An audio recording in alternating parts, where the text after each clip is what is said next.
शुभंकर उठ, 10 वाजले, बाप्पाची आरास आवरायची, उठ. अहो आई, ते रात्री खूप उशिरा आलेत.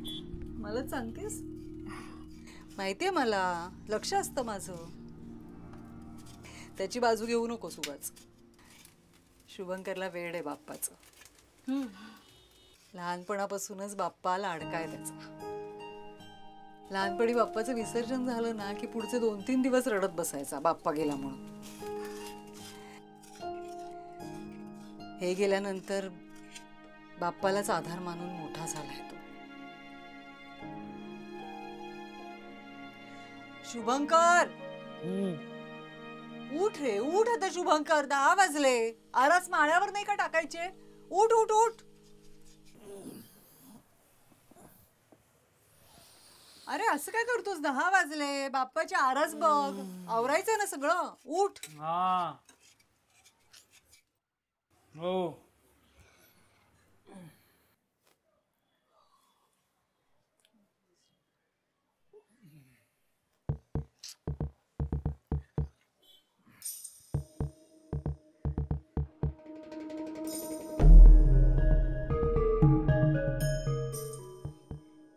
आई,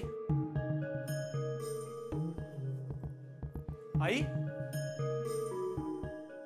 आई,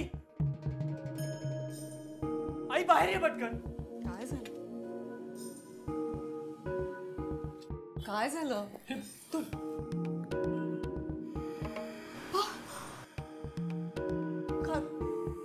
हा सगळा काय गोंधळ आहे शुभंकर? मला काय माहिती काय? पण तूच रात्री उशिरा आलास ना? अगं पण मी का करेन असं काही?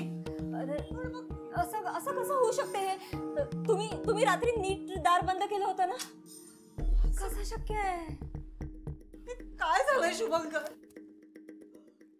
ताई, बाप्पा, स्मिता ताई, हो काय झालं? सकाळी सकाळी कसला गोंधळ लावलाय? हे बघा ना काय होऊन बसलंय. असं काय करताय? तुम्हाला गणपती दिसत नाहीये का? बाप्पाची मूर्ती दिसत नाहीये? गणपतीची मूर्ती कुठे आहे? हो असं काय करताय? हो साने काकू, तुम्हाला ही बाप्पाची मूर्ती नाही दिसत आहे का? अरे मला काय वेडी समजलात का तुम्ही? आता नाही दिसत आहे तर नाही दिसत आहे. आणि गणपतीची मूर्ती कशी असेल रे इथे? काल तूच विसर्जन करून आलास ना? सकाळी सकाळी काय मस्करी लावली आहे तुम्ही? अहो अहो, हे बघा काय बोलताय, त्यांना काय झालंय?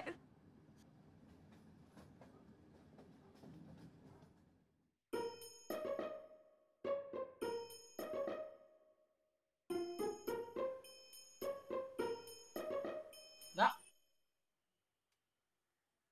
मला भाऊ काही दिसत नाही.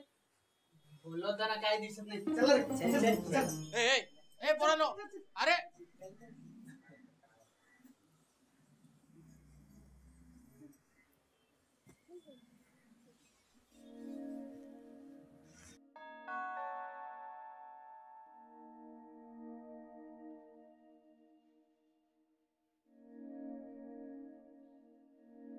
बघा, मी म्हंटल होतं ना, हा तुमचा भ्रम आहे.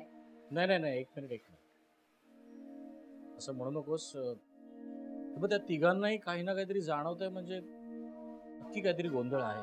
बाप्पा, काही चुकलं असेल तर सांग बाबा, पण असा घोर नको लावूस जीवाला. काय करायचं आता? नाही, माझ्याकडे तरी काही उपाय नाहीये. हा, पण तुम्ही एक काम करू शकता. वनवासवाडीतल्या आश्रमातले बाबाजी आहेत ना, त्यांना बोलवा तुम्ही, ते नक्की काहीतरी उपाय सांगतील. हो, आम्हाला अनुभव आहे त्यांचा. हो आई, मी पण ऐकून आहे त्यांच्याबद्दल.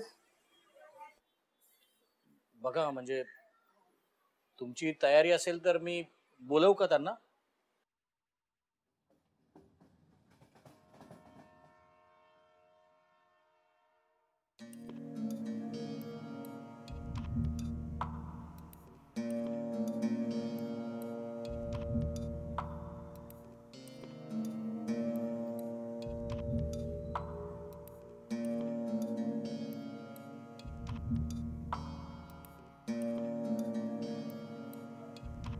नाही हो,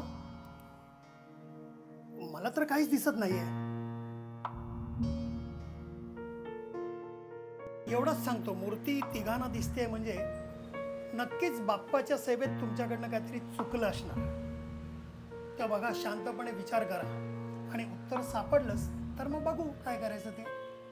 पण बाबा, मूर्ती सुस्वरूप असती, सुंदर लाघवी असती तर मी धन्यता मानली असती. बाप्पाला आमच्याकडून जायचं नाही असं समजून वर्षभर आनंदाने सेवा केली असती त्याची. पण हे मूर्तीचं असं भग्न स्वरूप नाही बघवत. हे बघ बेटा, त्रागा करू नकोस, फक्त यावर शांतपणे विचार करा. येतो. जैसा कि आप देख सकते हैं, एक प्रो बाबा से भी ये मिस्ट्री सॉल्व नहीं हो पा रही है। आपके पास अभी भी बहुत टाइम है।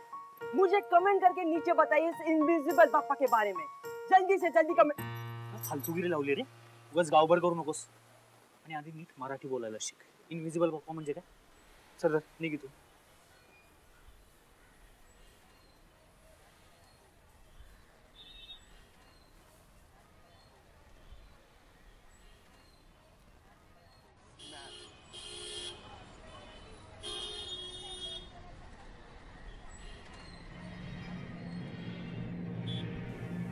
हा सगळा काय गोंधळ आहे शुभंकर? नक्कीच बाप्पाच्या सेवेत मूर्तीचं तुमच्याकडनं असं काहीतरी भग्न चुकलं स्वरूप असणार. नाही बघवत. काय झालंय शुभंकर? काय गोंधळ आहे शुभंकर? काही चुकलं असेल तर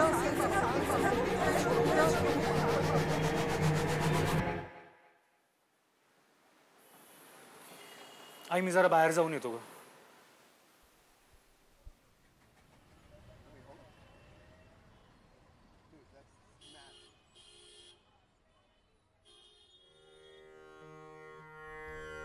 मोरया मोरया मी पाळताने तुझीच सेवा करू काय जाणे अन्याय माझे कोट्यान कोटी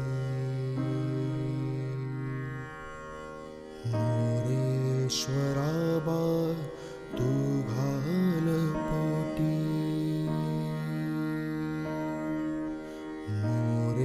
मोरेश्वराबा तू घाल पोटी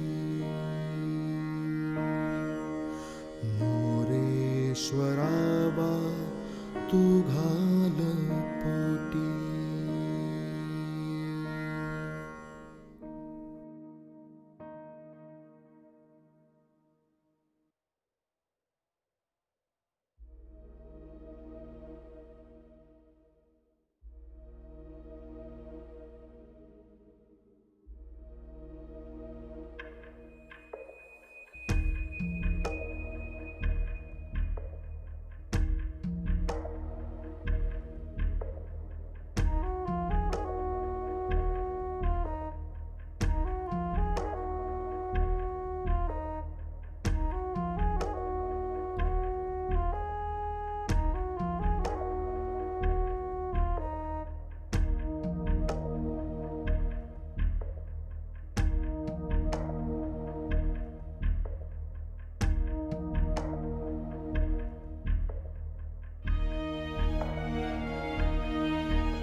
माझी काय चूक झाली होती ते लक्षात आलंय माझ्या.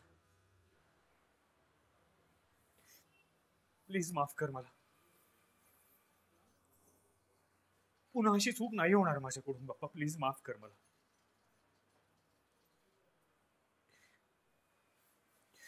बाप्पा, तुला जसं आम्ही थाटामाटात घरी घेऊन येतो तसंच तुला या निसर्गात विलीन करणं ही सुद्धा आमचीच जबाबदारी. पण तेच जर आमच्याकडून नीट होणार नसेल तर तुझं हे असं नाराज होणं साहजिक आहे बाप्पा. पुन्हा आमच्याकडून अशी चूक नाही होणार.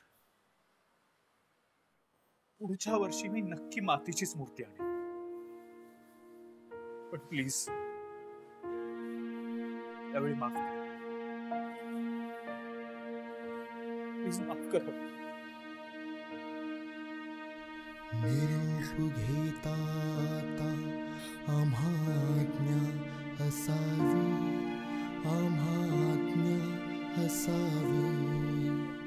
चुकले आमचे काही त्याची क्षमा असावी. चुकले आमचे काही त्याची क्षमा असावी. चुकले आमचे काही त्याची क्षमा असावी.